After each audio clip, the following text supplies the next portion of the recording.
Bom dia a todos, eu sou a Maria Fernanda, eu faço parte da equipe de comunicação da Aspacer e em nome da nossa diretoria, representada pelo senhor Valmir Severino Carnevale, agradeço a presença de todos os que estão nos assistindo, os nossos apoiadores, e dou as boas-vindas aos especialistas que com esforço conseguiram um horário em suas agendas. Hoje vamos falar do ICMS na base do PIS e COFINS, tratamento tributário e contábil, após a decisão do STF. Quero agradecer os nossos apoiadores, a Consulcamp, Auditoria e Consultoria, Ferreira e Ferreira Advocacia, a Anfacer, Associação Nacional dos Fabricantes de Cerâmica, Louças Sanitárias e Congêneres, e ao Sindiceram, Sindicato das Cerâmicas de Criciúma. Essa atividade ela está sendo organizada pelo Grupo de Excelência do Contábil Fiscal da Aspacer, e quem coordena esse grupo é a Margarete. Ela é a responsável pela contabilidade dentro da Incopisos, e eu passo a palavra agora para a Margarete. Com você a palavra, Margarete. Sejam todas bem-vindas. Bom dia a todos, meu nome é Margarete, trabalho no grupo Incopisos. Então, hoje a gente vai falar um pouquinho sobre a exclusão do ICMS na base do PIS/COFINS, com auxílio aí do Rodrigo e do Renato, que são sócios da Consulcamp, e do seu parceiro Humberto, do escritório Ferreira e Ferreira Advocacia. A ideia desse encontro é um bate-papo, onde a gente possa abordar diretivas nesse tema tão recente, para a realidade de cada empresa, que eu imagino que deva ser um pouco diferente, definido pelo jurídico, pela estratégia jurídica de que cada empresa assumiu. Ok? Então, vamos lá? Renato? Bom, obrigado, Margarete, obrigado, Fernanda, pelo convite que vocês sempre fazem para a gente, né? A gente também agradece ao Dr. Humberto, quando a Fernanda, junto com a Margarete, trouxe essa questão do tema, né? A Margarete disse agora, é antigo, mas é recente, né, Margarete? É uma coisa de 2017 que nós estamos discutindo em 2021, né? Dado a morosidade que algumas coisas andam no país. E aí elas falaram, vamos colocar também uma abordagem jurídica, né? Que ainda é um tema jurídico. Então, nós convidamos o Dr. Humberto, que é sócio do escritório Ferreira e Ferreira, e aqui do lado da Consulcamp estou eu, né, Renato, e o Rodrigo Romanato. O que nós preparamos? Nenhum slide para a gente discutir, a gente queria tratar de uma maneira muito informal esse tema, mais prático também, então não preparamos nenhum slide, mas sim um roteiro para a gente ir discutindo e deixando vocês se manifestarem via chat ou via áudio, levantando as mãos com as ferramentas que tem no Zoom, tirando as dúvidas que vocês tiverem, né? Esse roteiro que nós preparamos, então a gente vai começar a contextualizar só para resgatar toda essa história do ICMS na base de cálculo PIS/COFINS, que teve um primeiro desfecho lá em 2017 e até chegar nos dias de hoje com um desfecho que nos parece, doutor Humberto, definitivo, né? Do dia 21 de maio, se não me engano, né? Agora, semana passada. Então, foi isso que nós preparamos. Vou fazer aqui uma mediação aqui junto com o Rodrigo, com o Humberto, mas, obviamente, contando com a participação de todos, para que a gente possa esclarecer as dúvidas também, tá bom? Rodrigo, você quer começar colocando um pouco dos pontos, depois a gente vai seguindo. A Fernanda quer falar alguma coisa também. Eu só gostaria da autorização dos três palestrantes, né, dos três convidados, da possibilidade da gente gravar, principalmente, para depois deixar disponível na nossa página do YouTube da Aspacer, tudo bem? Para mim não tem um problema, Fernanda. Tá ok, então. Então era só isso. Muito obrigada, viu? Eu vou deixar minha câmera fechada, mas estou aqui à disposição. Então, gente, tem o chat, vocês podem levantar as mãos aí com as ferramentas, a gente vai trabalhando nessa... Colocamos 2 horas de agenda, né, Fernanda? Talvez até para ter uma gordura nesse tempo, mas em 1 hora e pouco, acho que é um tempo suficiente para a gente discutir bem o tema, tá? Rodrigo, por favor. Muito bem, bom dia a todos. Primeiramente, aí, a gente agradece, né, a Aspacer e todos os organizantes aí, os organizadores, né, pelo convite, e ao Renato também, né, doutor Humberto, os quais eu cumprimento aqui também nesse momento. Eu estou em Brasília hoje, estou numa sala aqui do aeroporto aqui, vim fazer uma reunião com um cliente. Esse fundinho está estranho, está preto aqui, né? Mas tem umas propagandas atrás de mim aqui. Eu peço desculpas para vocês, mas é assim, né? Como esqueci o nome da organizadora, ela colocou, né, nas agendas, nas correrias, a gente tem que se ajeitar e, enfim, damos um jeito de estar presentes aqui com vocês. Pessoal, então nós vamos falar um pouco hoje para vocês sobre o tema, né, da exclusão do ICMS na base de cálculo do PIS e COFINS. E, enfim, de uma forma geral, pessoal, né, nós entendemos que esse mês de maio, né, de 2021 é um mês de maio que nós devemos, né, realmente, de fato, né, é um mês feliz, né? Nós temos, né, esse julgamento, ele foi importante, esse julgamento que foi realizado, né? É um momento de alegria pelo fato, né, de realmente, né, a gente ter conseguido, né, que o STF fizesse esse julgamento, que ele era tão aguardado, ele, né, foi bastante esperado pelas empresas, considerando, né, as dificuldades na interpretação, né? Cada empresa vinha executando de uma determinada forma, né, a partir daquele julgamento, né, que foi realizado pelo STF lá em 15 de março de 2017, né? E vários cenários surgiram desde então, né? Empresas que buscaram o judiciário para fazer, né, para entrar com as suas ações, né? Empresas que não fizeram nada e de forma administrativa já vinham excluindo o ICMS, né? Acho que não é o caso, né, de vocês, de nenhum de vocês, né? Mas, enfim, nós já atendemos clientes, né, nesses últimos anos que, de forma administrativa, começaram a fazer a exclusão do ICMS, sem ação, sem respaldo jurídico, né, sem nenhum tipo de base para que isso, né, seja feito. Então, geralmente, os empresários, né, pessoal, acabam indo, né, tomar o seu cafezinho, aí, vamos bem dizer, né, com outros empresários, e aí, nessa conversa, né, discute, né, olha, lá eu já estou excluindo o meu ICMS, né? Posso fazer aqui também, já passa já para o contador, já manda tirar da base, quer dizer, sem buscar um respaldo, né, para tanto.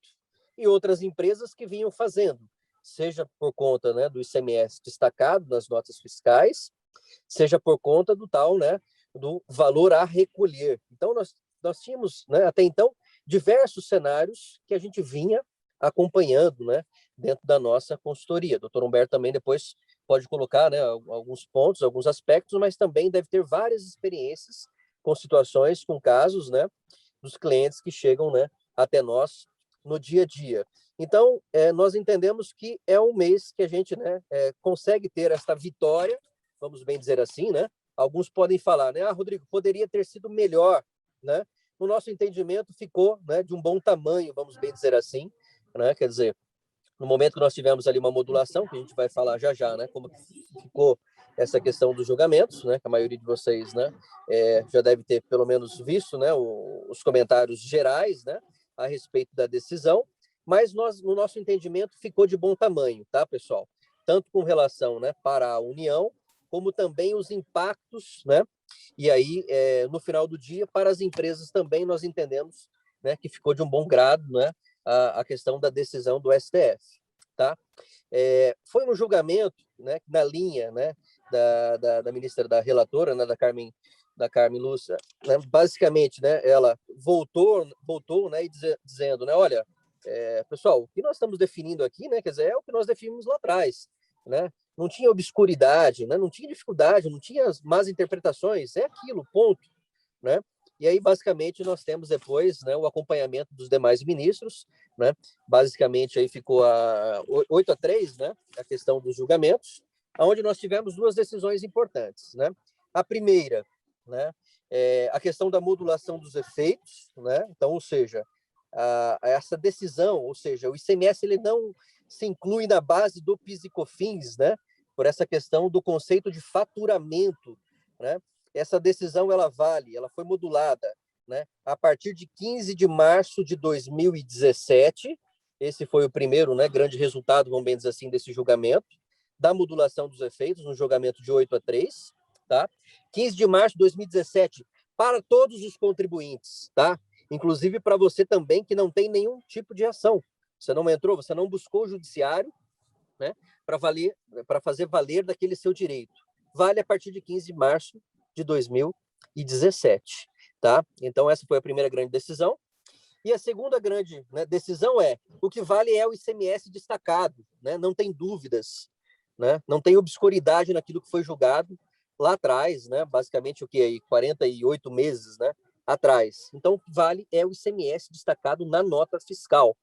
Então, né, nós podemos, né, tomar essas ações para poder, então, se mexer dentro de um planejamento estratégico, vamos dizer assim, né, tributário dentro da sua empresa, quer dizer, você avaliar o seu caso, né?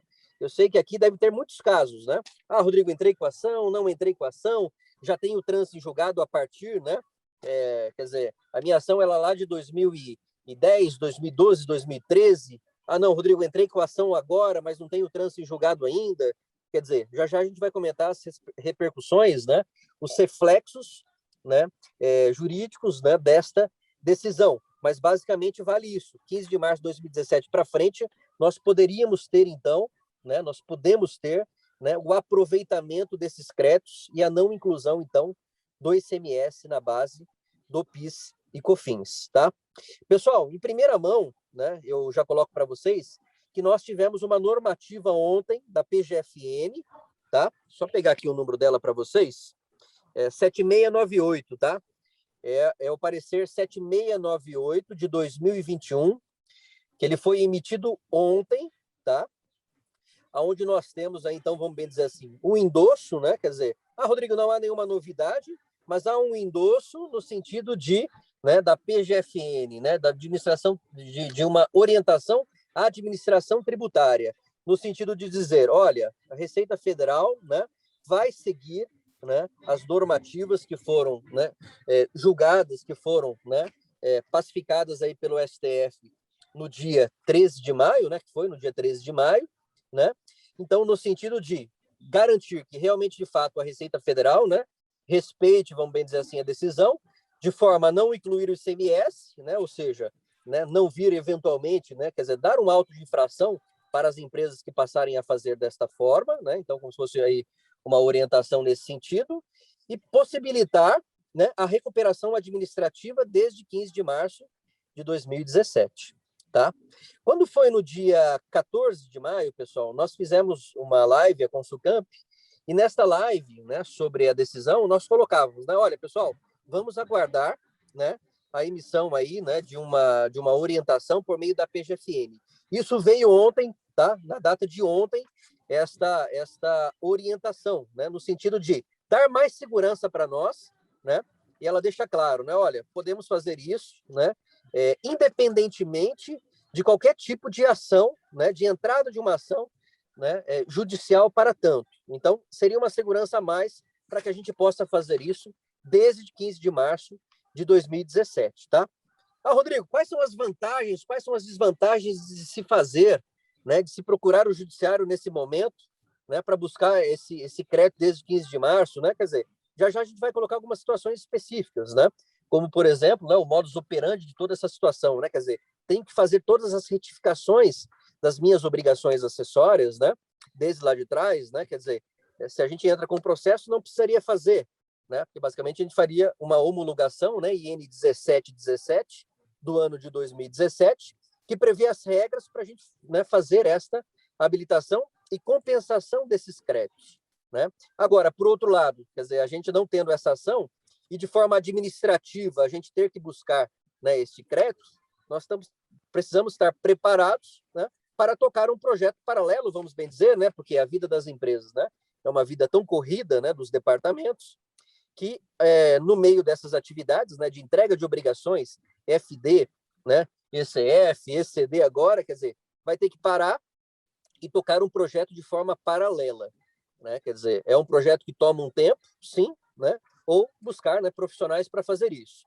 Mas, tecnicamente, a gente estaria falando de reprocessar, né, esses 48, né, vamos arredondar aqui, 50 meses, né, retificando a FD contribuições, né, e depois fazendo, logicamente, valer isso, né, para a DCTF e os pedidos de compensação, né, pedidos de ressarcimento aí e de compensação desses créditos. Então, realmente, de fato, né, dá um trabalho, né, um trabalhinho, né, mais ou menos, que se dá dentro de um departamento, tocar num processo, né, de basicamente aí, né, 5 anos, né, ou 4 anos, né, basicamente 48 meses, né, nós estamos falando, para poder fazer essas recuperações. Então, realmente, de fato, é algo bastante, né, significativo, né, dentro de um departamento que, enfim, já atende, né, diversas outras demandas, tá? Então, enfim, com o julgamento desses embargos de declaração, nós temos aí, né, vamos bem dizer assim, né, o fim desse julgamento importante.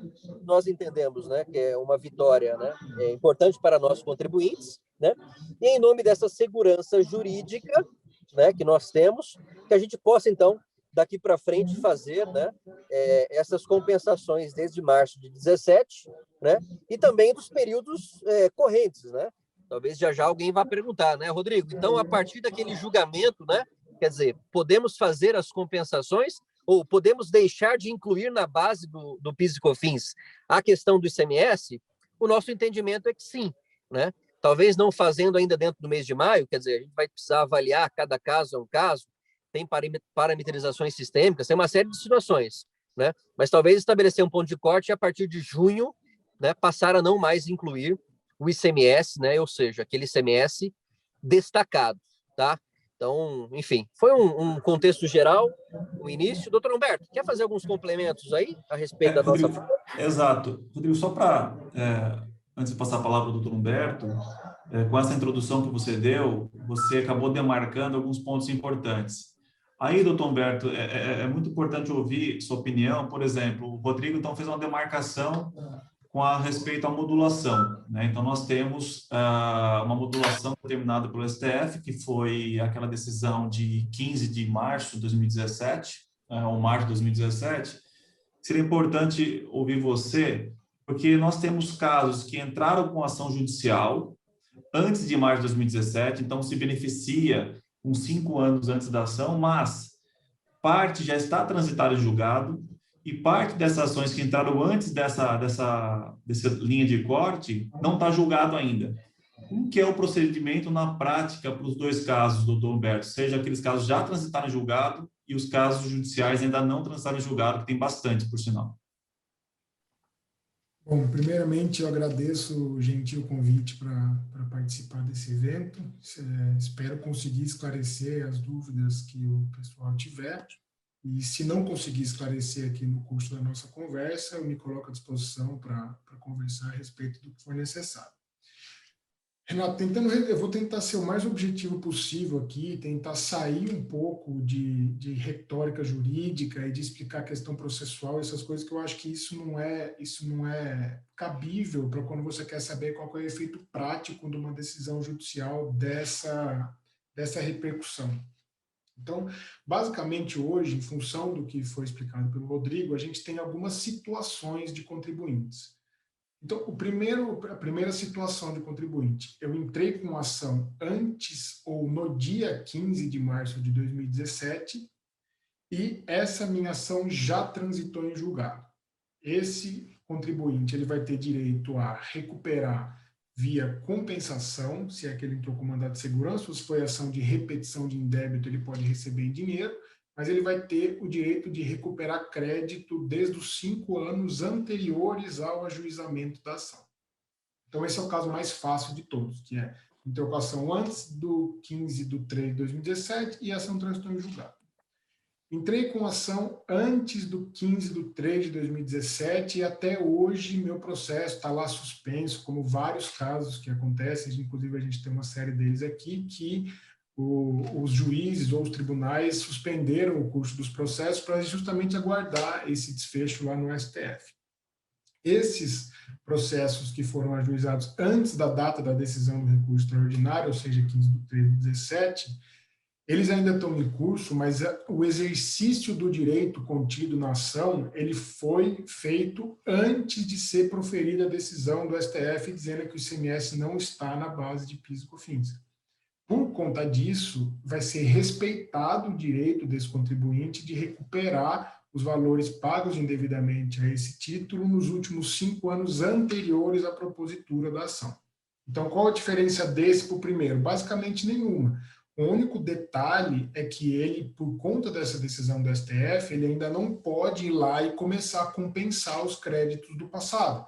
Ele pode agora parar de incluir o ICMS destacado na nota, parar de incluir na base de cálculo do PIS/COFINS o ICMS destacado na nota, mas ele ainda não pode tomar nenhuma providência no sentido de compensar o que ele pagou indevidamente no passado. Ele precisa aguardar o trânsito em julgado, porque inclusive existe disposição legal expressa dizendo que ele não, todo mundo que tem ação e a ação está em curso tem que aguardar o trânsito em julgado. Essa é uma pergunta que uma série de clientes fez aqui para nós e não tem conversa, sabe? Isso aí é uma questão assim, a lei é muito expressa e a Receita Federal ela não homologa a compensação de crédito que tenha decisão judicial que ainda não tenha transitado em julgado. Então, temos já até aqui 2 contribuintes. Ação anterior à data do julgamento, lá em 2017, transitado ou não em julgado. Ambos vão ter o direito de recuperar os 5 anos anteriores à data da propositura da ação. A única diferença é que o segundo deles, o que ainda não transitou em julgado, ele tem que esperar o trânsito para que ele faça as compensações, mas ele pode, a partir de hoje, parar de incluir o ICMS destacado nas notas na base de cálculo do PIS e da COFINS. Aí a gente tem o segundo grupo de empresas, que são aqueles que ou ajuizaram a ação depois do dia 15 de 3 de 2017 ou não ajuizaram a ação. Os que não ajuizaram... Deixa eu interromper você, para a gente ficar no primeiro grupo ainda e perguntar, o STF já decidiu, os casos que não estão transitando em julgado ainda, qual a velocidade para colocar o carimbo lá, vamos falar assim, e como transitar em julgado? Então, isso depende. Já decidiu. Não, isso depende, Renato, porque por exemplo, a gente tem processo aqui no escritório que a gente ajuizou depois do dia 15 de 3 de 2017 que já transitou em julgado. A gente tem processo que é de 2008 que ainda não transitou em julgado. Uhum. Então, assim, essa velocidade da tramitação processual, ela é muito vinculada a cada órgão julgador, a cada Câmara do Tribunal, a cada vara federal. Então, a gente não tem uma homogeneidade nos prazos de trâmite processual. O que a gente sabe é que, com esse parecer da Procuradoria, que até o Rodrigo bem lembrou que saiu ontem à tarde, até ele mandou para mim no WhatsApp e falou, Humberto, está fresquinho. Ele mandou para mim. Então, eu acho que com essa definição e a Procuradoria, que é advogada da União, já reconhecendo e falando que vai aplicar esse entendimento, a nossa esperança é que isso tenha um desfecho relativamente rápido. Aí a gente depende de movimentação das secretarias, dos órgãos julgadores. Mas, por exemplo, os processos que estavam suspensos, agora eles vão retomar o trâmite, e isso aqui, infelizmente, eu não consigo, Renato, dar uma estimativa concreta de quanto que demora, porque isso depende muito de cada secretaria dos órgãos julgadores. Perfeito.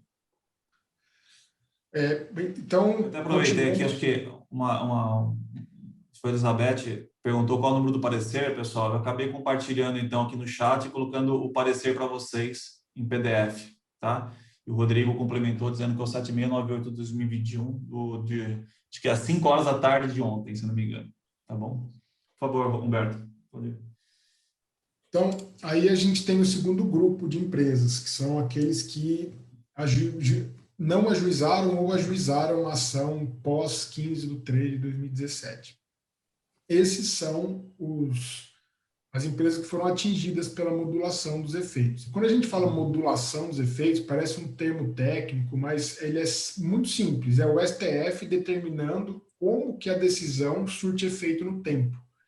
Então, essa decisão que saiu agora, que julgou os embargos de declaração da Procuradoria, ela não é uma decisão propriamente dita de mérito. A decisão de mérito do ICMS na base de cálculo do PIS da COFINS, ela foi proferida lá em 15 de 3 de 2017. Foi lá que o STF disse que o imposto estadual não está incluído na base de cálculo dessas contribuições. E o que eles fizeram? Eles falaram, olha, então, já para não ter um efeito econômico muito prejudicial à União, eu vou acatar o pedido de modulação dos efeitos e vou determinar a eficácia da decisão no tempo a partir de 15 de 3 de 2017. Então, para quando que vale a decisão do STF? Para o próprio dia em que ela foi proferida, que é 15 de 3 de 2017. Então, esse corte temporal que foi realizado, ele tem efeito para esses dois contribuintes, aquele que não fez nada e aquele que fez depois de 15/3/2017. Aí, subdividindo ainda a questão, dos que ajuizaram a ação depois do 15/3/2017, a gente também tem duas subsituações, vamos dizer assim. Aqueles em que o processo ainda está em curso e aqueles cujo processo já transitou em julgado, que inclusive nós temos alguns casos desses aqui no escritório.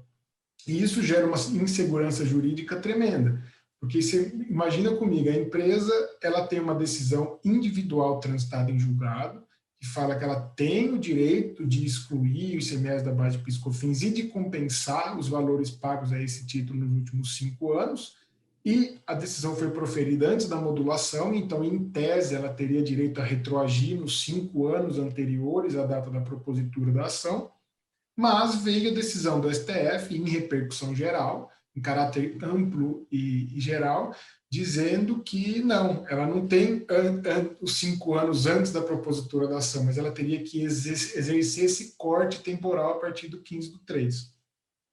Então, gerou uma insegurança. Ela tem que obedecer a decisão do STF ou ela tem que obedecer a decisão individual do processo dela?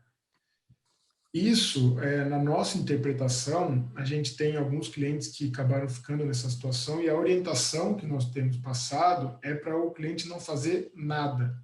Ah, mas não fazer nada? Nada. Primeiro, porque essa questão ela vai se amadurecer, como essa questão do ICMS a pagar ou ICMS destacado na nota acabou amadurecendo também. Então, hoje, a gente teve uma decisão favorável, mas durante 2 anos, mais que 2 anos, 2017 deu 4 anos, a gente ficou na dúvida, qual ICMS eu preciso tirar da base de cálculo do PIS e da COFINS? Então, essa questão quanto a obedecer o STF ou obedecer a minha decisão individual, isso vai acabar sendo objeto de manifestação tanto da Procuradoria quanto dos grandes tributaristas e doutrinadores que vão falar sobre o assunto, tanto quanto dos tribunais, porque isso aí vai voltar para o Poder Judiciário via ação rescisória. Porque quando a empresa tem uma decisão individual transitada em julgado, ela é protegida por um instituto de natureza constitucional que chama-se coisa julgada. Então, a coisa julgada, ou seja, a decisão não mais submetida a recurso dentro de um processo judicial, ela se torna imutável, definitiva, e ela tem força de lei. Então, aquela decisão para aquela parte que propôs aquela ação judicial, aquilo é lei para ela. Então, aí a gente vê, eu devo obedecer a minha lei ou obedecer a lei que foi aperfeiçoada pelo STF. Então, isso vai precisar ser objeto de ação rescisória. Então, ou seja, a União, por meio da Procuradoria, da Fazenda Nacional, ela precisa propor uma nova ação para rescindir aquela decisão que transitou em julgado e para que assim seja proferida uma nova decisão naquele processo, agora dizendo que tem que ser obedecido o corte temporal da modulação dos efeitos. Por isso que eu estou dizendo, só um segundinho, por isso que eu estou dizendo para não fazer nada, porque se é a União que tem que entrar com a ação rescisória, não somos nós, contribuintes, que vamos nos antecipar e restringir o nosso direito creditório de forma autônoma. Então, por isso que é a nossa orientação para aguardar, mas pode falar, Renato. Nesse caso, eu ia comentar justamente isso. Vamos colocar uma hipótese onde o contribuinte entrou com uma ação dia 15 de março de 2019, né? E, mediante a modulação trazida pelo STF, ele ficou restrito ali em linhas gerais até 15 de março de 2017 só. Ele poderia voltar, não 15 de março de 2016, 15, né? E está transitado em julgado, como você colocou agora. Nesse caso, para geração de caixa, realização de parte desse crédito, ele não pode começar a compensar pelo menos 2 anos em linha com o STF e guardar o resto no estoque de créditos tributários? Fala, olha, por conservador, 2 anos a gente sabe que está garantido. Vamos começar a realizar 2 anos agora de crédito e deixa os outros 3 anos que a gente está discutindo, deixa no estoquezinho aí. Isso pode ser feito, sem perder... Exatamente isso, Renato, exatamente isso. Eu nem compenso e nem abandono o crédito. Eu simplesmente fico inerte Lógico que quando eu vou fazer, por exemplo, quando eu vou fazer minha habilitação de crédito, quando eu vou fazer a minha declaração de compensação demonstrativa de crédito, aquela primeira lá que eu apresento, eu vou colocar meu crédito cheio. Eu só vou brecar a minha compensação quando eu chegar no limite daquele crédito que foi objeto da modulação dos efeitos. E aí eu vou aguardar, porque eu vou ter 5 anos para aproveitar esse crédito, então eu não vou perder ele, até porque eu vou controlando ele, e se chegar perto dos 5 anos, quer dizer, se chegar perto dos 5 anos não, se passar 2 anos, a União já não pode mais entrar com ação rescisória. Porque o Código de Processo Civil ele é muito claro que eu preciso entrar com ação rescisória, se eu quiser rescindir a coisa julgada, eu vou precisar fazer isso dentro de 2 anos. Então, eu tenho 5 anos para aproveitar o crédito, mas a União ela tem 2 anos para rescindir a minha decisão favorável. Então, a gente chegando perto ou chegando nos 2 anos, para ser absolutamente seguro, a empresa pode compensar tranquilamente, que ela não vai ter absolutamente risco nenhum. Ou seja, Mas é bom esperar.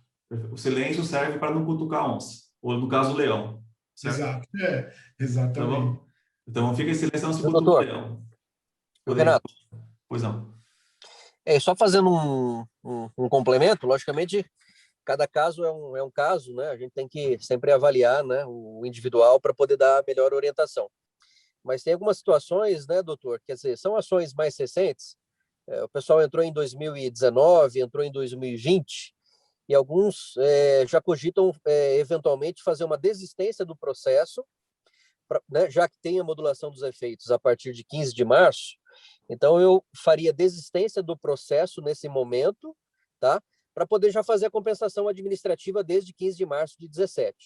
E se eu mantiver o processo, né, logicamente, eu tenho que aguardar o trânsito em julgado, de acordo com o artigo 170A do Código Tributário Nacional. Então, para quem tem ações, né, mais recentes, tem sido um caminho a ser discutido, né? Mas, enfim, depois tem os prós e os contras aí da questão das judicializações, né, doutor Humberto? O raciocínio é perfeito, Rodrigo. O cliente ele tem a possibilidade de desistir da ação e partir para a discussão administrativa. Inclusive, a gente já foi questionado aqui no escritório quanto a esse procedimento. Eu sempre digo, Rodrigo, que quem manda na empresa é o administrador da empresa. Então, assim, cabe a nós, advogados e o pessoal que cuida da parte contábil e fiscal, cabe dar informação. A gente dá a munição para a tomada de decisão. Então, sempre quem vai, no fim das contas, tomar a decisão é o dono da empresa. O que eu apresento de prós e contras quanto a essa decisão do processo judicial? A primeira delas é questão de trabalho, de serviço propriamente dito. Se eu deixo a minha ação em curso do jeito que ela está, eu tenho uma expectativa de que ela vá tramitar não por muito tempo e ela vai transitar em julgado, etc. Só que aí eu vou fazer um procedimento para gerar o meu crédito recuperável que é muito mais enxuto. Que eu faço? Eu vou ter uma decisão transitada em julgado, faço o processo de habilitação de crédito que é absolutamente simples e rápido, até porque a Receita Federal tem prazo para responder. E uma vez habilitado o crédito, aquilo ali está apto a ser compensado. Então, isso é a minha opinião pessoal, não só a minha, mas a do nosso escritório em geral. Mas por que eu estou dizendo isso? Porque isso é só uma opinião, não é que eu preciso esperar o trânsito em julgado da decisão judicial, não é nada disso. Não, eu quero fazer, meu departamento fiscal ele consegue retificar todas as minhas obrigações acessórias em 72 horas e eu vou ter um crédito pronto a ser compensado no dia seguinte. Então, eu quero desistir do mandado de segurança. Pode desistir também, não tem problema nenhum. Só que aí a gente gera outras questões que são os prós e os contras. Eu estou dizendo, o maior pró a favor de fazer administrativamente, na minha opinião, é o tempo. Por quê? Porque se eu tiver um departamento fiscal ou se eu contratar um prestador de serviço que consiga retificar minhas obrigações acessórias em tempo recorde, sei lá, em uma semana, eu vou ter crédito para compensar dentro de uma semana. E eu já digo aqui, seria até uma hipocrisia da minha parte eu dizer que todos os processos vão transitar em julgado em uma semana, porque eles não vão. O Poder Judiciário, por mais que ele dê mais segurança no procedimento, ele não funciona dessa forma. E 5 dias são minutos para o Poder Judiciário, porque ela é tudo mais lento.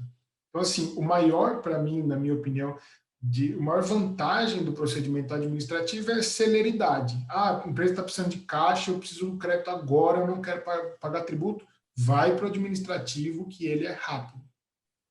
Aí os contras?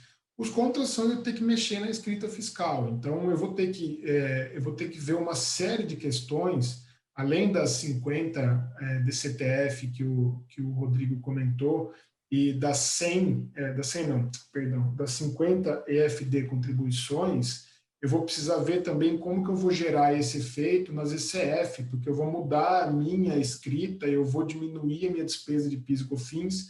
E aí, gente, eu estou até colocando isso como pergunta para o Renato e para o Rodrigo, porque eu ainda não sei se há necessidade de instrumentalmente eu mexer nas ECF também. Eu entendo que sim, mas eu não tenho certeza, porque ainda nós não fizemos essa retificação administrativa.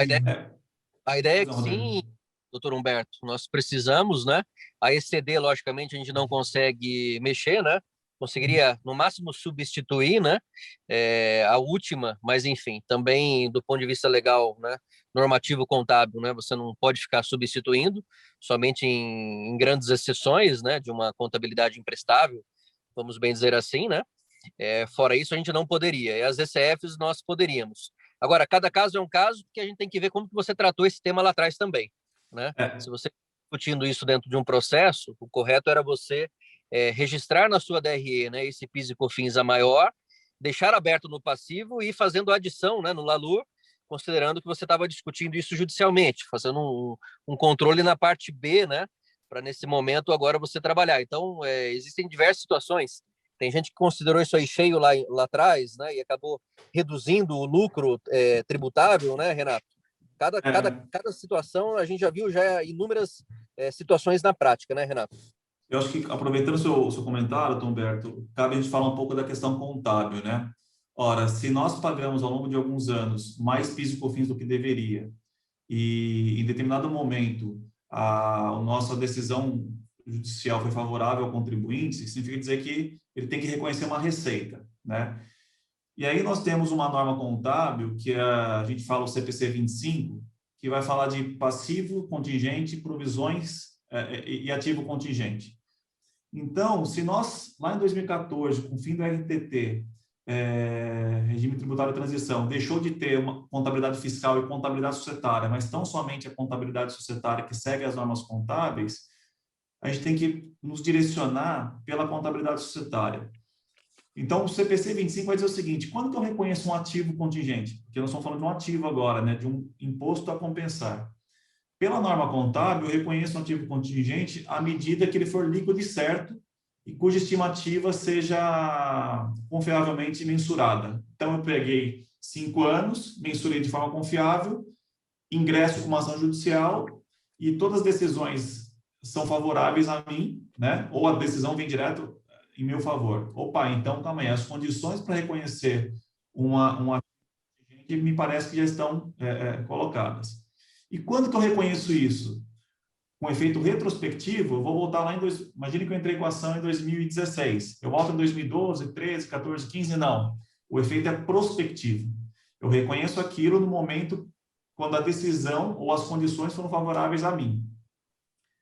No nosso entendimento, então, dependendo da decisão judicial, mas vamos falar que a decisão saiu agora, vamos nos basear que a decisão definitiva é agora, eu tenho um efeito prospectivo em termos de contabilidade. Então, eu reconheceria um crédito a compensar contra uma receita contábil, tá bom? Contra uma receita contábil. Apesar que são 5 anos referente ao ano passado, nós faço agora, tá? Nesse sentido, nessa hipótese, não teria que retificar ECF de anos anteriores, correto, Rodrigo? Tá? Correto. Não, porque causa da norma contábil, que é o nosso direcionador para chegar no LALUR, lá no lucro fiscal. Agora, 100% de certeza, se eu for registrar isso de forma administrativa e registrar isso nos livros fiscais, aí não tem jeito. As FDs, contribuições, e as DCTFs vão ter que ser retificadas até para que seja constatado o crédito na receita, e depois os perde-comp vem na sequência, né? ECD não dá para corrigir, E ECF a gente entende que se for classificado como um efeito prospectivo, né, insere isso agora porque acompanha a base contábil, tá? Esse é um pouco do cenário. Mas a FDs, de fato, a gente concorda com o seu comentário, acho que vale a pena trazer mais uma vez a nota da Procuradoria no final da tarde de ontem. A gente está até preparando material para divulgar para os clientes, né?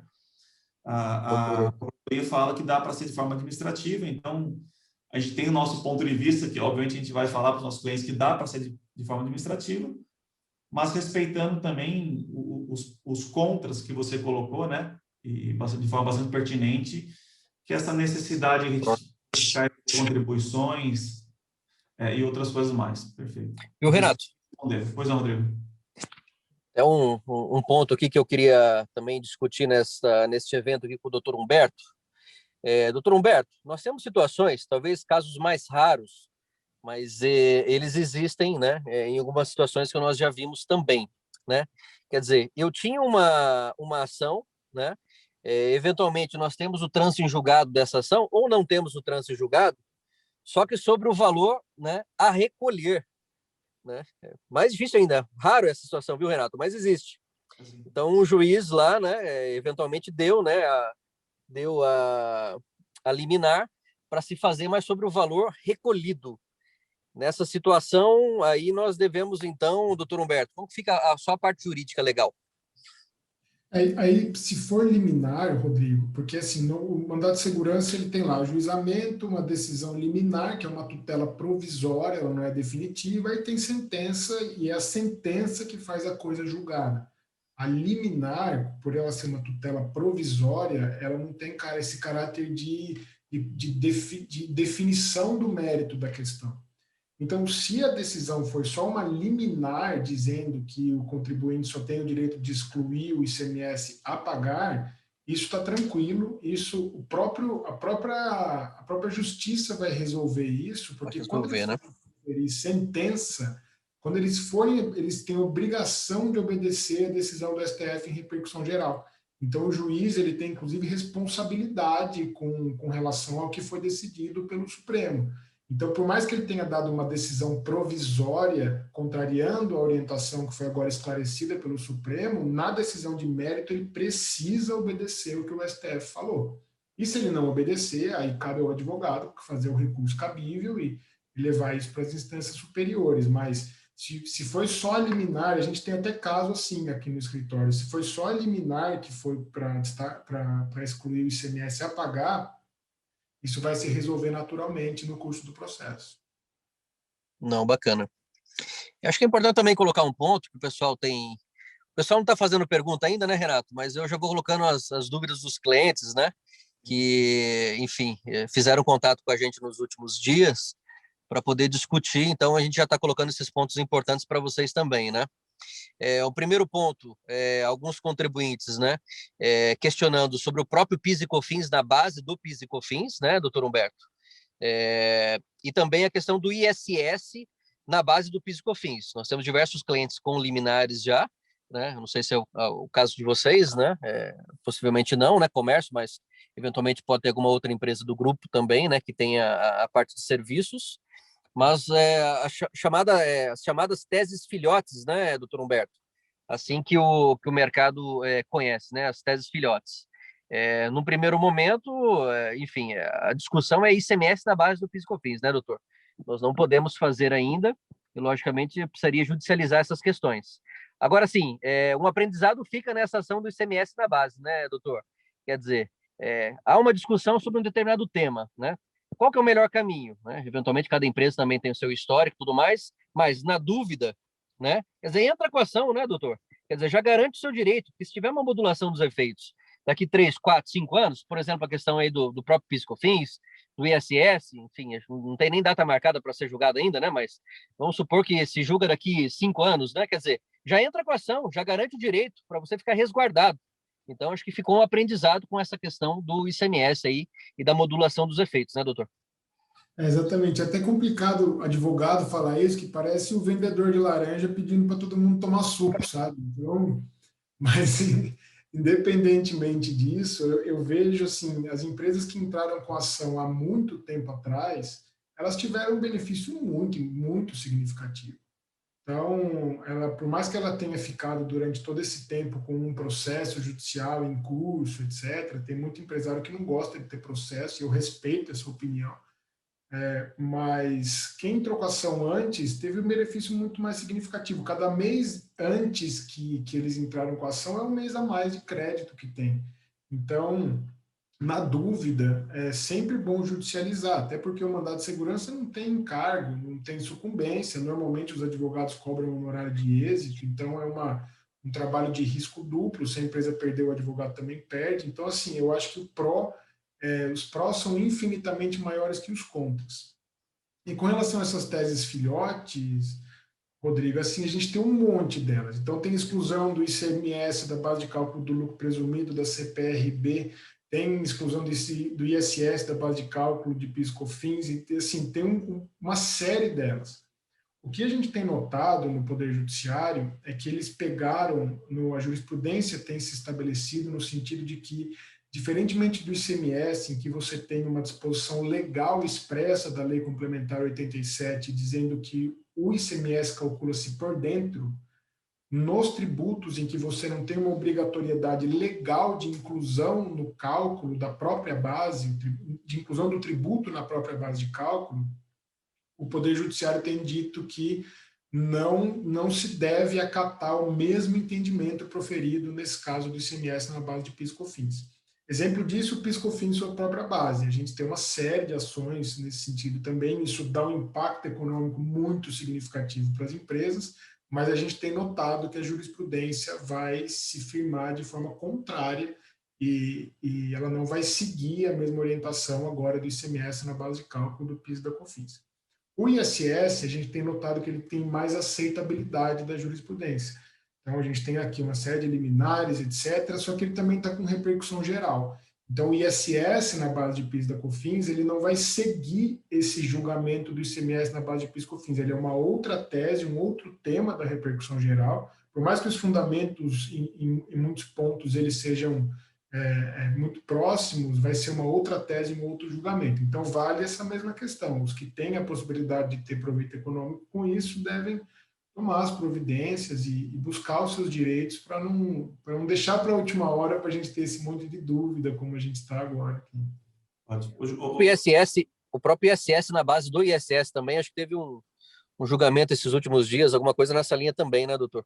Sim, mas esses julgamentos, eles estão muito, muito embrionários ainda, sabe, Rodrigo? A gente não tem um posicionamento firme dos tribunais superiores, algo que a gente possa falar para o cliente, olha, vai que isso vai dar certo. Vai dar certo, né? Exatamente. Bastante cautela, né? Esse assim, a gente entrar no bonde para ver se vai conseguir lá na frente ou não. Mas não é uma tese que tem uma expectativa absoluta de ter êxito, é uma tentativa mesmo. Acho que as empresas precisam saber disso, né? Acho que até, Rodrigo, se me permite, a gente retoma para o tema principal, mas essa questão que o Rodrigo bem colocou, que esse julgamento nos traz um aprendizado interessante, que alguém, acho que foi em 2002, 2005, alguém acreditou nisso, né? Dizendo, olha, está errado, o ICMS não pode fazer parte da base do PIS e COFINS. As pessoas que acreditaram lá atrás e saíram vencedoras em 2017 e mais ainda agora em 2021, então eles têm, se eles entraram em 2005, me corrija se eu estiver errado em termos de data, doutor Humberto, mas eu lembro que foi há bastante tempo atrás, eles vão recuperar. Como? Praticamente 20 anos, Renato. Eles vão recuperar 20 anos, tá? Nesse ponto, vale a pena destacar, então, que, de fato, uma discussão que parece fazer sentido, de repente, ingressar com uma ação judicial como garantir o direito é muito válido, mas do lado da Consulcampo, pelo menos, eu sei que do seu lado também, doutor Humberto, a gente sempre fala, exerça o direito de ingressar com ação judicial, mas, dado a precocidade da discussão, começar a fazer compensação com qualquer liminar, com qualquer mandado de segurança, é difícil o cliente nosso ouvir da nossa boca, é impossível, né, a gente ouvir isso. Por quê? Porque ele começa a fazer a compensação. Nós somos agora com um caso, né, que foi a história das férias, né, de um terço de férias, que mudou uma cabeça do STF, mudou o entendimento. Nós temos empresas agora com dívidas milionárias que estão tentando costurar algum acordo para não pagar essa dívida, que totalizando é bilionária, né? Então, a gente entende, sim, como um lado administrativo, né, de consultoria, auditoria, que exercer o direito de uma discussão é importante, mas sem iniciar a compensação simplesmente com uma medida, com uma liminar, com um mandado de segurança. Nossa insistência é que isso só seja feito quando tiver um trânsito em julgado, né? Que a gente conhece um pouco o seu perfil também, doutor Roberto, acho que você concorda com a minha fala aqui, né? Sim, eu dou um exemplo que é bobo, mas ele é muito emblemático. Você perguntar para um fazendeiro, pergunta para ele, você gostaria de ganhar 50 mil cabeças de gado? A resposta dele vai ser óbvia. Eu falo, sim, eu gostaria. Ah, tá, então eu vou entregar na sua fazenda. Tudo bem, pode entregar. Ele despeja 50 mil cabeças de gado na fazenda, dali 6 meses descobre que todos estavam com febre aftosa, morrem todos, e ele vai ter 50 mil cabeças de gado para remover por conta própria de dentro da fazenda dele. Exato. Então, é mais ou menos o que acontece aqui. Às vezes, quando o cliente ele toma uma iniciativa por conta própria, ou até por orientação de algum profissional, de recuperar crédito que tem possibilidade de reversão, ele pode, daqui a um tempo, ter que remover esses créditos correspondentes a essas 50 mil cabeças de gado de dentro da empresa dele. Isso vai custar, isso vai gerar estresse, vai gerar arrependimento. E lógico, aqui eu não estou falando de casos em que o empresário faz isso deliberadamente para tentar salvar caixa, porque isso acontece também, a gente sabe que acontece. Quando a gente tem uma divergência de interpretação, às vezes o contribuinte, a empresa, opta pela interpretação dele, obviamente que fundamentada, mas tem que saber da possibilidade de reversão da medida. Agora, se tiver ação judicial em curso, compensar é sempre impossível, por conta de determinação legal expressa. Então, isso é muito importante entender. Eu estou até sendo enfático e repetitivo nisso, porque isso é uma pergunta que está na crista da onda e não pode de jeito nenhum. Tem que esperar transitar em julgado, fazer a habilitação de crédito bonitinho, seguir o rito conforme manda a legislação mesmo. Perfeito.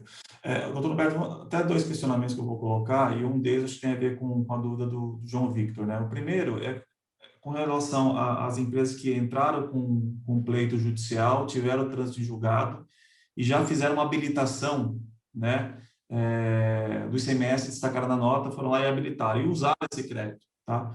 Mas imagine que o trânsito em julgado dela tenha sido em 2019 ou 2018.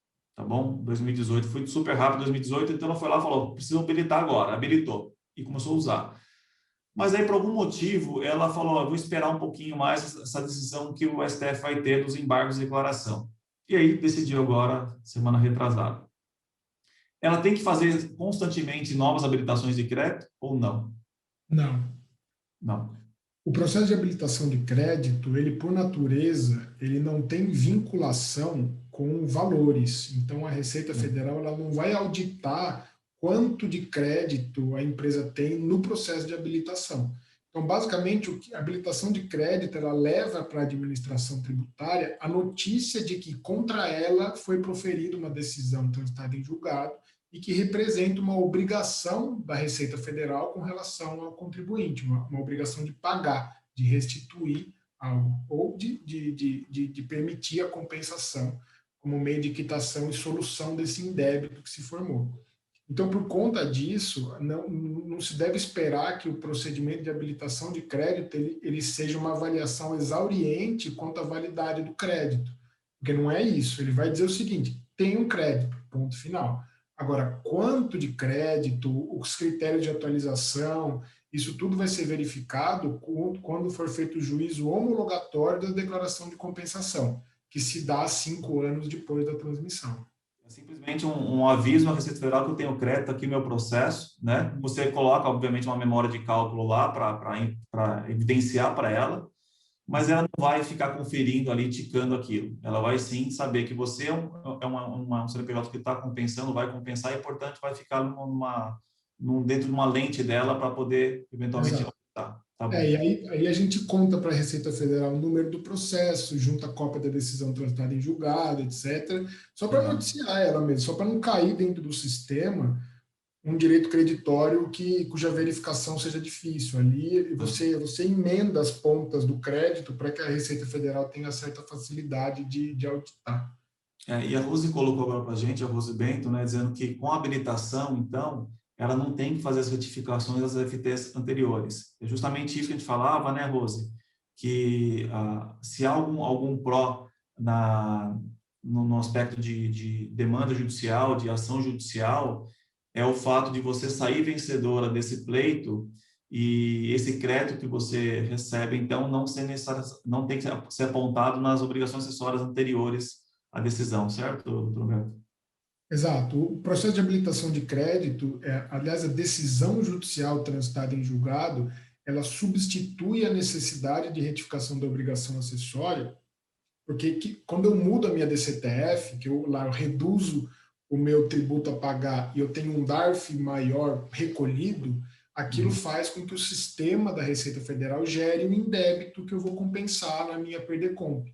Então, quando eu gero isso via processo judicial, eu não preciso ter aquela movimentação das obrigações acessórias para fazer a geração do crédito. Ele vai ser gerado lá na habilitação, vinculado a um processo judicial com a DECOMP demonstrativa de crédito. Então, eu não retifico a obrigação acessória. Acho que vale a pena também explorar um pouco mais os casos que não tem processo, né?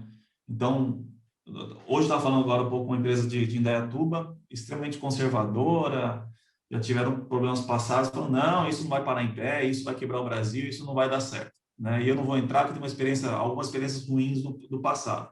E não ingressou com a ação. E falava com ela agora cedo, justamente isso, então ela tem o direito, né, ela não tem ação nenhuma, ela tem o direito, então, de voltar do dia 25 de maio, que é hoje, até o dia 15 de março de 2017, estimar esse crédito, correto? Correto. E aí, acho que justamente nessa questão que o Victor nos traz, ou seja, que não tem processo tem um período passado garantido, sim, limitado a 15 de março, né? E o futuro, obviamente.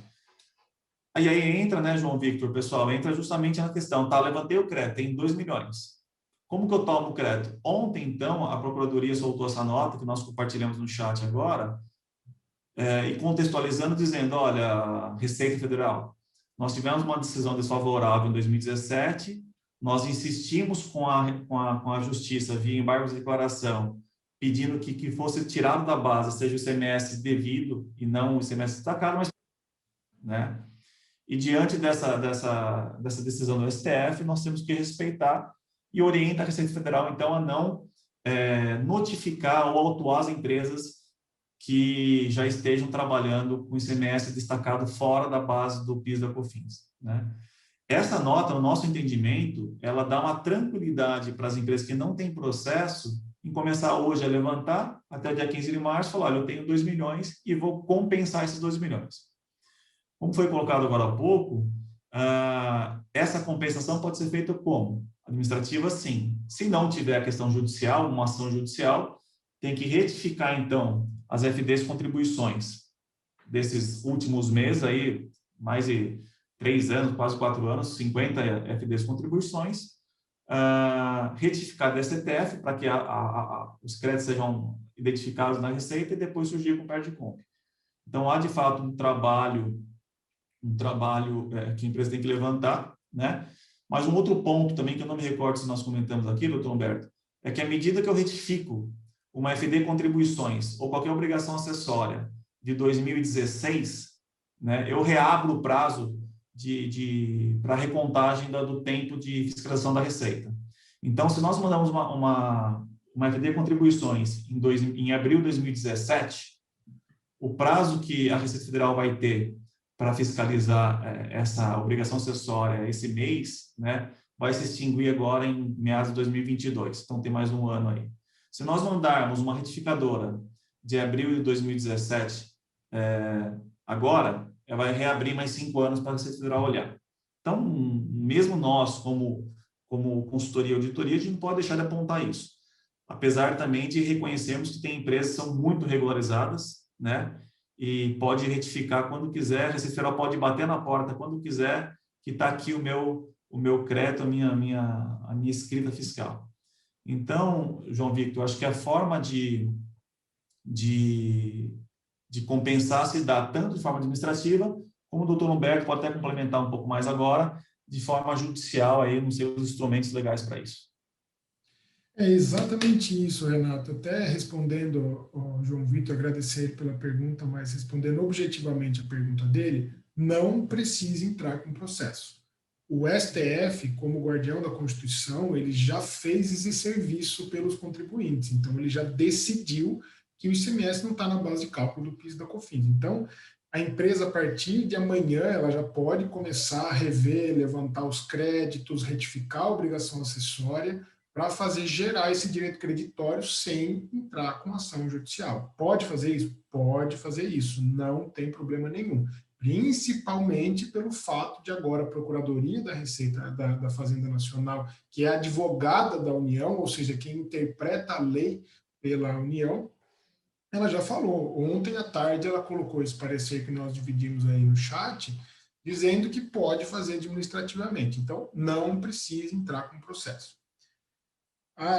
E por que então entrar com processo se não precisa? Aí vai nessa questão que nós repisamos aqui. Retificar a obrigação acessória é mexer na escrita fiscal. As declarações vão ser substituídas por novas declarações. Então, por exemplo, as EFD, contribuições e as DCTF lá, a partir do mês 6 de 2017 até hoje, todas elas vão ser substituídas. Então, se a empresa tem absoluta confiança na escrita fiscal e sabe que não tem problema ela dilatar o prazo de fiscalização e não vê assim, relevância com relação a isso, eu falo, não entrem com processo, faça administrativamente, porque, como eu disse antes, isso vai ser muito mais rápido. Ah, não, mas eu tenho medo, não quero retificar, não quero mexer, reabrir tudo, aí entra com processo. É uma escolha deliberada da empresa. Então, qualquer pessoa que falar um é melhor que o outro, não é um melhor que o outro. Uns têm prós e outros têm contras e vice-versa. Cada um é um tipo de operação diferente para chegar ao mesmo fim, que é viabilizar a recuperação desse crédito para a empresa. Então, cada empresa vai ter um perfil. Tem gente que tem horror de mexer em escrita fiscal e retificar, esse vai precisar entrar com processo. Tem outro que não gosta de entrar com mandado de segurança, não quer ter processo judicial, esse vai para a via administrativa. Mas a decisão é muito pessoal e qualquer pessoa que disser que um é melhor que o outro, não existe um melhor ou um pior, existem prós e contras nas duas possibilidades, e a decisão tem que ser tomada pela empresa, e acho que é basicamente isso. Eu acho que essa resposta acaba atendendo a questão do Arthur também colocou para a gente, justamente isso, né, do Arthur Ribeiro, e em termos de retificação da FD Contribuições, a gente vê de maneira muito simples, né, em termos de processo, porque não tem como a gente mudar lá os registros C100, C170, que são as notas fiscais, mas tão somente a possibilidade de você incluir outros créditos e vir constituindo isso, né? Então, não é a demora na retificação, porque você vai levantar, que tem que levantar, aponta lá outros créditos nesse mês, assim por diante, vai substituindo. O ponto é essa questão de reabertura de prazo dos 5 anos, para ficar à disposição da Receita. Agora, a Rose coloca também uma dúvida, que eu acho que é a dúvida, se não de todos, de 99% dos presentes, né? Ora, eu tenho uma decisão do STF, tenho uma nota da Procuradoria já dizendo, Receita, perdemos, né? E aí ela coloca, mas os instrumentos normativos da Receita continuam dizendo que o ICMS faz parte da base de cálculo do PIS e COFINS. O que ela coloca para a gente, então, poxa, já tem uma decisão do STF, a Receita não alterou a norma, nem sei como vai alterar, né? Eu posso, com base nessa decisão do STF, hoje, dia 25 de maio, já ir lá no meu XML, né? E tirar o ICMS da base de cálculo do PIS e COFINS, doutor Humberto? Eu digo mais, não só hoje, quanto já a partir do dia 15/3 de 2021 já podia. Porque, acho que eu falei no começo isso. 15 de maio. 15 de maio, né? 2021 agora, né? Não, 15 de março de 2017. Eu falei, me enganei, desculpa. 2021. A partir de 15 de março de 2021, porque a decisão de mérito do STF, falando que o ICMS não compõe a base de cálculo do PIS e da COFINS, ela é lá de março de 2017. É ali que foi proferida a decisão. Como eu disse no começo, e se eu não disse, peço desculpas, mas digo agora, A decisão de embargo de declaração, que é que aconteceu agora, recentemente, ela esclarece a decisão que foi proferida lá atrás. Ela não cria uma nova normativa, até porque os embargos, eles sequer foram acolhidos para fins infringentes com relação ao mérito da questão. Então, a decisão que vale, e salvo a questão da modulação dos efeitos, que isso inovou mesmo, isso não estava no julgamento lá de trás, o mérito propriamente dito, ele é exatamente o mesmo mérito lá de 15 de 3 de 17. Então, desde lá, já se podia excluir o ICMS da base de cálculo do PIS e da COFINS. O grande problema, doutor Humberto, é que lá em 15 de março de 2017, era até que claro nos textos que o ICMS da nota fiscal seria excluído, mas à medida que o governo, né, acaba entrando com embargos de declaração e a Receita Federal acaba soltando soluções de consulta e depois instruções normativas dizendo que o que deve ser, e para ela fazer isso, ela tirava trechos dos votos, né? Ela tirava trechos dos votos, se não me engano, até trechos do voto da relatora, da Carmen Lúcia, né? Ela tirava trechos dos votos para dizer, olha, tá vendo esse trecho aqui? Tá vendo esse trecho? Tá vendo esse trecho? O que tem que ser tirado é o ICMS devido, não o ICMS destacado. E essa situação gerou tanta incerteza, né? Não vou dizer para todas as empresas, mas para a maior parte das empresas, que fala assim, eu vou esperar uma decisão final, né? Então, o que você coloca para nós é uma opinião que poderia ser lá de 15 de março de 2017, né? Com essas pitadas de incertezas tributárias ou incertezas jurídicas, mas que hoje, pensando agora na semana retrasada, que veio a decisão do STF, mas toda a base instrumental da Receita continua inalterada por enquanto. Mas hoje as empresas já podem tirar um componente do ICMS da base de cálculo PIS/COFINS no XML, por exemplo. Sim, podem e devem fazer com toda a segurança do mundo. E até o que você disse, Renato, a respeito dessa questão da insegurança, a minha resposta no sentido de que desde março de 2017 já podia, é agora que a gente viu o desfecho dos embargos de declaração, né? Porque a opinião do escritório, e a gente sempre foi absolutamente conservador, a gente, entre aspas, não deixou ninguém aproveitar o crédito correspondente ao ICMS destacado na nota, porque a gente tinha receio, por mais que acreditasse que o desfecho ia ser o que foi, a gente tinha receio do desfecho contrário. Então, é muito assim, pessoal isso, né? A gente falar que é simples depois que a coisa já aconteceu, né? Mas já podia, em tese já podia. Já. Perfeito. A gente teve clientes, inclusive, que tinha mandado de segurança, né? Não estava transitado julgado ainda, falava, não, o mandado de segurança, o liminar lá, fala, pode tirar. A empresa falava, eu vou tirar, né? Agora, tem clientes que são mais do que conservadores, né? Para não falar ultra conservadores, que falavam assim, não, só vou esperar essa história quando de fato estiver definido. Porque tem uma lembrança também na cabeça de muita gente, que é a história do IPI, né? De, se eu não me engano, 2000 e alguma coisa, aqui na década, né, 2002, 2003, 2005, que era uma discussão onde tomava-se o crédito, é um crédito meio que presumido, né?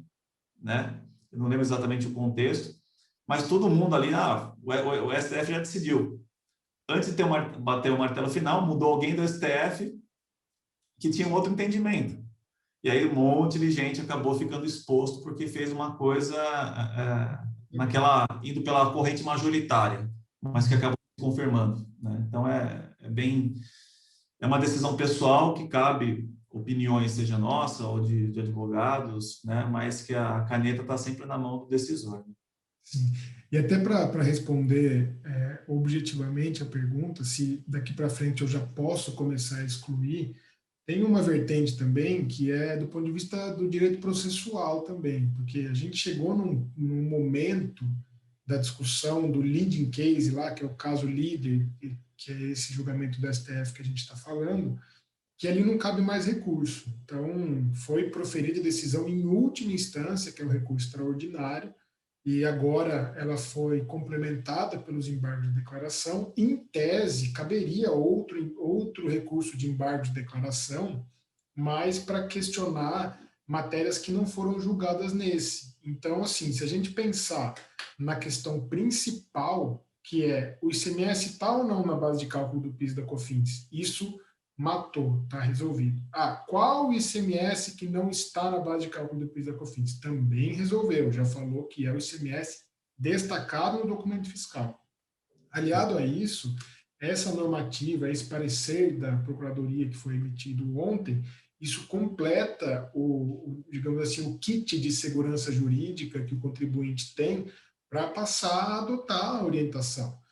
E por mais que esteja, por exemplo, a gente tem o artigo 27 da IN 1911 lá, que cuidou dessa matéria, mas assim, isso cai por terra, porque quando se declara a inconstitucionalidade de determinada norma, o regramento vinculado a ela vai embora também. Então, assim, eu acho improvável e eu não vou dizer impossível, gente, porque no Brasil a gente sabe que é um país que o impossível acontece frequentemente, mas eu acho extremamente improvável que isso se reverta e tenha um outro desfecho. Eu acho que agora eu acho que a maior vitória que a União conseguiu foi, de fato, a modulação dos efeitos, deu um corte muito significativo, não tão significativo, mas bem significativo do ponto de vista econômico da questão, mas eu acho que a tese que está firmada é essa mesmo, e eu falo com toda tranquilidade que as empresas podem passar a excluir o ICMS da base de PIS/COFINS. Legal. Uma outra coisa que pode surgir, surgiu muito antes dessa decisão final também do STF, foi a questão, como fica a entrada? Eu estou tirando ou vou tirar o ICMS da minha nota fiscal de saída do PIS/COFINS. E o crédito, né? A gente estava até conversando um pouquinho antes do início oficial desse encontro. O nosso entendimento é que o crédito eu vou continuar tomando sobre o preço de compra, né? Então, eu já tinha fornecedores tirando o ICMS e destacaram a nota fiscal, que talvez estivesse refletindo no preço de compra, um preço de compra menor, né? Se ele tivesse reduzido, tomava o crédito sobre o preço de compra. A gente compra de empresa Simples Nacional, se for caracterizado como insumo, toma crédito de PIS e COFINS também. A empresa Simples Nacional não paga 9,25 de PIS e COFINS. A gente compra do presumido, né, que paga 3,65 de PIS e COFINS, a gente toma 9,25 no lucro real, independente de quanto ela pagou lá. Porque a legislação federal, lá pela 10.637 de 2002 e 10.833 de 2003, diz que o preço de compra é a base, né, tirado os impostos destacados, é a base do crédito PIS e COFINS. No nosso entendimento, então, a metodologia de se apropriar do crédito não tem nenhuma alteração por enquanto, a não ser que a Receita Federal insista para tentar compensar essa perda. Doutor Humberto, o que você tem a opinar? Eu acho que é exatamente isso. A normativa do direito creditório de PIS/COFINS, ela é muito relacionada ao conceito de gasto. É o que eu gastei que vai me gerar crédito de PIS e COFINS. Então, por conta disso, eu acho improvável que uma mutação, porque a mudança, a exclusão do ICMS da base de cálculo do PIS e da COFINS, retroativa, digamos assim, isso não vai alterar o quanto de preço que eu paguei por aquela mercadoria. Isso não vai mudar. Então, eu acho muito improvável que essa tese, primeiro que essa tese seja aplicada de forma autoritária, vamos dizer assim, pela Receita Federal, e segundo, que ela seja aceita pelo Poder Judiciário. Novamente, eu não estou dizendo que é impossível, eu estou dizendo que é improvável exatamente Sim. pelo critério de quantificação dos créditos de PIS e COFINS.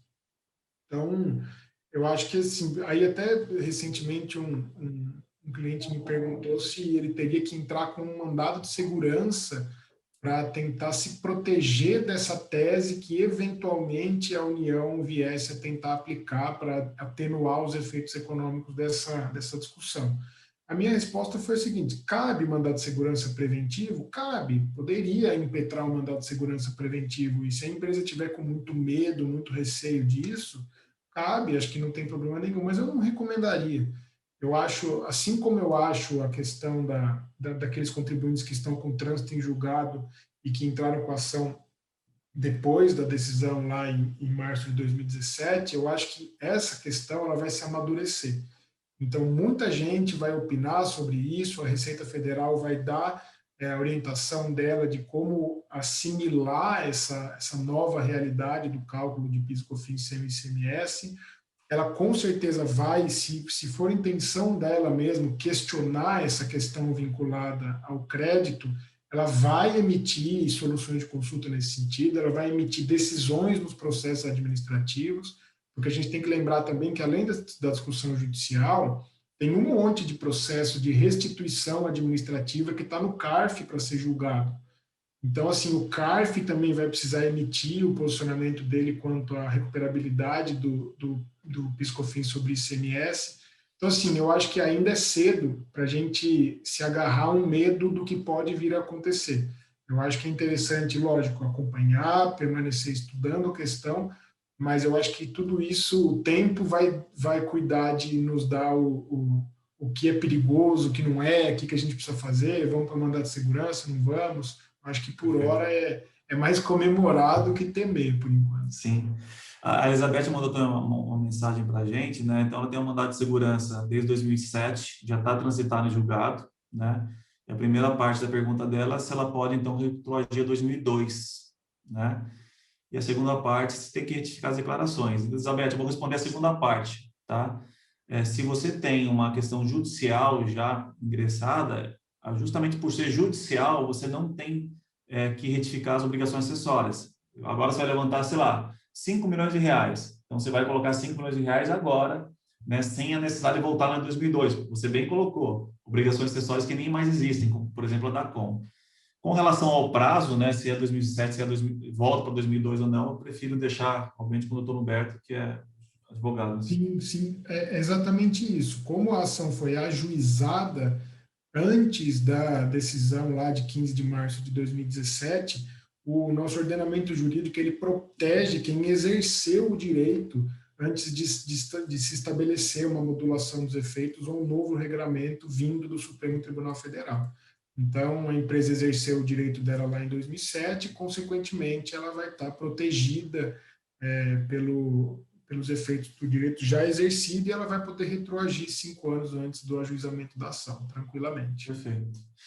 Doutor Humberto, não sei da sua parte, acho que a gente meio que abordou todo aquele roteiro que nós tínhamos preparado, né, Margarete? Não sei se a Margarete está aí nos ouvindo. O Rodrigo mandou mensagem, pediu desculpa, ele estava com uma conexão super ruim lá em Brasília, onde ele estava, e precisou desconectar, não conseguiu voltar mais, mas pediu desculpas a todos. Renato, eu acho que respondeu bem, assim, até foi bem esclarecedor, porque foi detalhado, né, a gente falando de obrigações. Tem mais uma perguntinha aqui para cima, mas que eu acho que acabou se respondendo, né, se não tem ação... Poderia entrar com a ação ou então fazer as retificações. Perfeito. E tem uma do Arthur também agora. Perfeito, Margarete. Tem uma do Arthur que eu acho que vale a pena te falar um pouquinho mais, o ativo contingente. O que o Arthur coloca é o seguinte, né? Ele me parece que tem um processo judicial que, se não transitou em julgado, vai transitar em julgado agora, com a decisão do STF, né? E quando que ele reconhece isso como ativo? Então, Arthur, como eu falei agora há pouco, na norma contábil CPC 25, você tem que entender algumas premissas para falar que isso é ativo contingente, tá? É um pouco diferente das provisões, né? A Margarete, o pessoal que é auditado, sabe bastante disso, porque tem que circularizar advogado. Então, quando o advogado fala, olha, tem um processo trabalhista aqui que eu sou responsável, é provável que vamos perder, né? E o valor estimado seria de tanto, atendeu às condições para reconhecer uma obrigação, tá? No ativo, não é provável que você vai receber, ele é o mais conservador ainda. Mas quando é líquido e certo, é garantido que você vai receber isso, né? Você acaba tendo que reconhecer. Então, se você conseguiu levantar, ter estimativa confiável, que é uma das premissas, conseguiu ter um trânsito em julgado, a decisão do STF, por mais que o seu caso específico não está transitado em julgado, entendo, doutor Humberto, que vai estar, porque o STF já definiu. É só uma questão de tempo.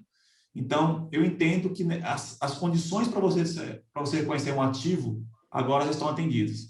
Se eu reconheço um ativo contra uma receita, tá?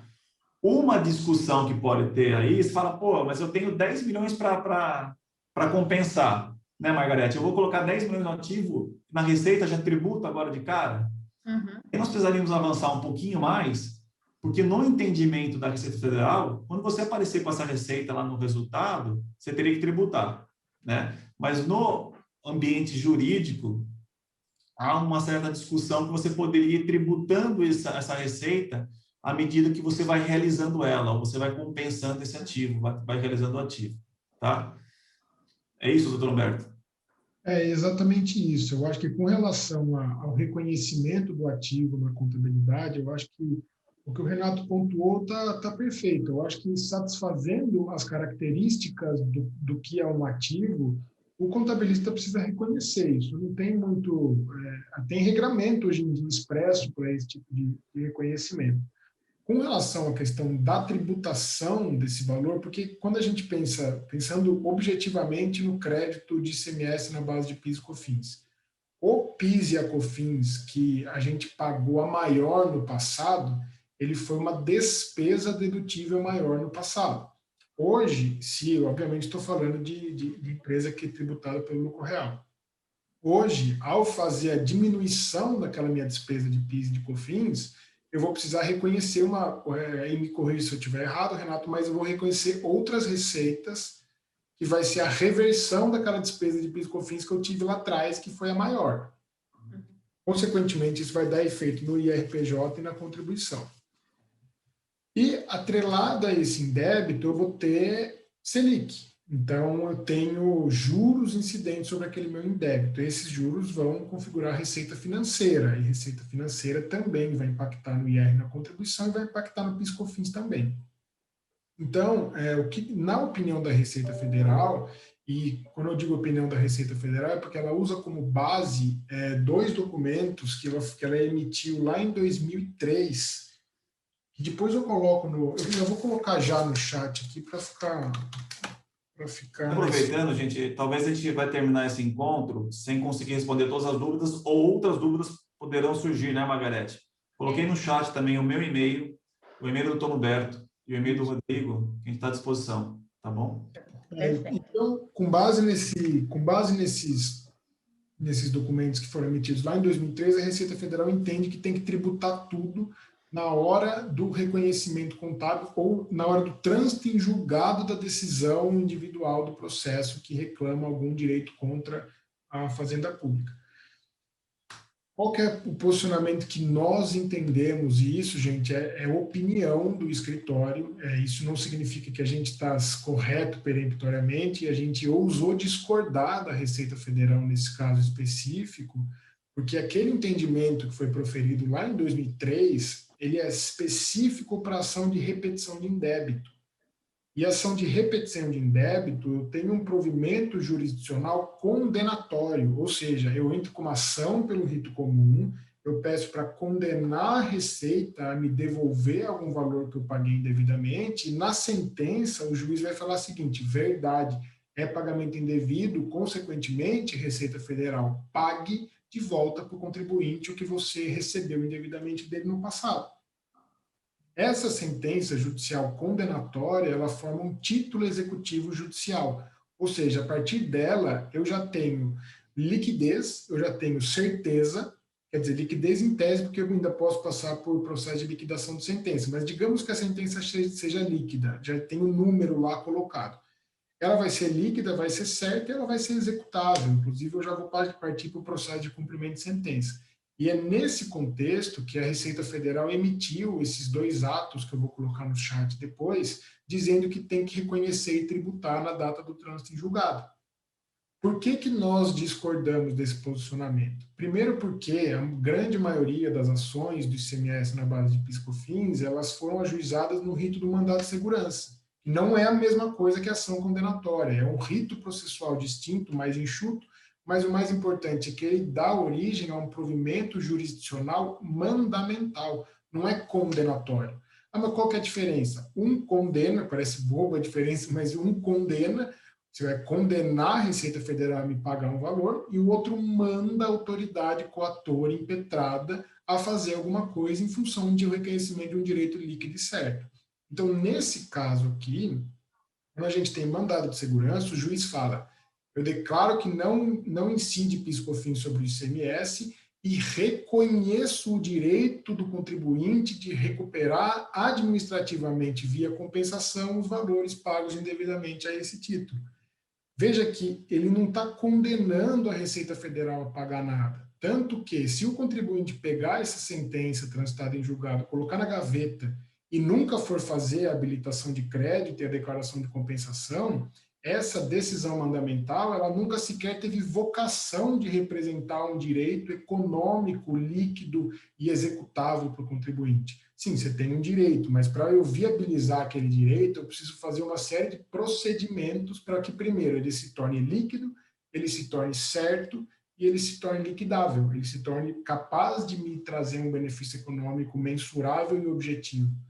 Então, em função disso, na nossa interpretação, quando é decisão mandamental em mandado de segurança, caberia a possibilidade de o contribuinte só reconhecer e tributar quando ele fizer a declaração de compensação. Então, a partir do momento que ele faz a decomp e transfere, que é o mecanismo em que ele liquida o direito creditório dele, aí sim ele faz o reconhecimento e a tributação.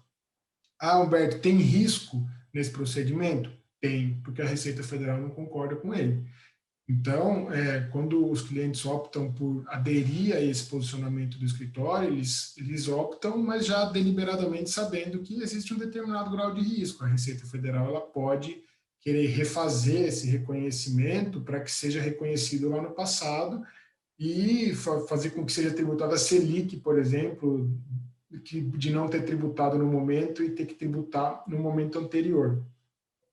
Então, mas assim, basicamente o risco seria esse. E isso é importante, porque aí eu volto no que o Renato comentou lá desde o começo, cada empresa tem uma realidade muito distinta. Tem empresa que tem um crédito de 30 milhões, e se a empresa for reconhecer esse crédito de 30 milhões imediatamente dentro da contabilidade dela, ela vai ter problema de várias naturezas.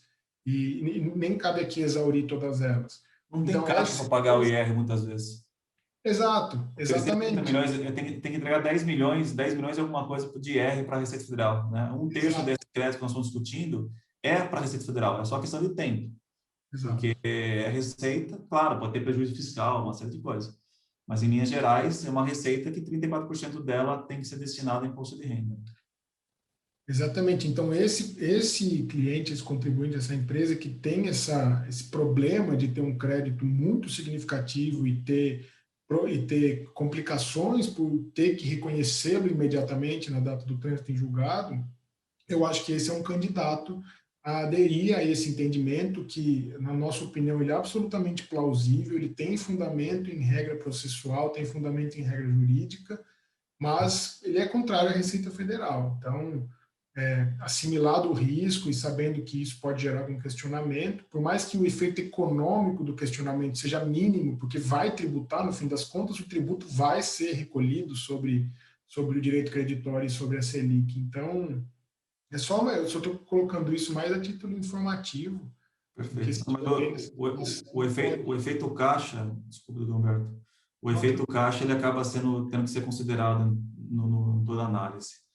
Eu acho que é isso, Margarete. Fernanda, Margarete estava aqui. Está aqui de novo. Eu não sei se tem mais alguma pergunta que a gente pode responder via áudio, via chat, mas eu coloquei os nossos e-mails também, Dr. Humberto, no chat. Nós estamos disponíveis aí para responder mais para frente, se surgir alguma coisa. Tá? Eu acho que foi bem esclarecedor e bem detalhado até. Foi até melhor que a última live, que era muito recente, né? Essa daqui a gente já caminhou um pouco e teve mais tempo para analisar tudo que está envolvido nisso, né? Achei perfeito, acho que tá bom. Os contatos estão no chat, né? Agradeço, né? Até a disponibilidade em responder as pessoas. Acho que é isso. A gente agradece, viu, Fernanda e Margarete, pelo convite da Aspacer, né? Acho que, sei lá, estava com mais frequência aí, né? Aconteceu da pandemia. A gente acabou se distanciando um pouco, né? Mas acho que esse módulo funcionou razoavelmente bem, né? Eu quero também reforçar esse canal que a Aspacer e o Sincer têm colocado à disposição dos associados. Então, quando vocês tiverem algum tema, que surgiu alguma dúvida, então, que encaminhe isso para a Aspacer, né? Pode fazer através dos canais aí dos coordenadores dos grupos de excelência, ou então manda direto para mim, que eu valido com os coordenadores dos grupos. E a ideia é essa, é que a gente traga o maior número de informação, de conteúdo, para tirar a dúvida de todo mundo. Então, eu acredito que essa foi mais uma atividade com esse propósito, que acredito que a gente conseguiu fazer isso, né, Margarete? Com certeza. Então, eu agradeço muito a disponibilidade a tua, né, Renato, e a sua também, doutor Humberto, muito prazer aí em conhecê-lo, E agradeço também a todos os funcionários das empresas que estão aqui com a gente. Vou pedir também para que abram a câmera agora, para a gente fazer um registro. Também vamos colocar isso disponível no YouTube da Aspacer.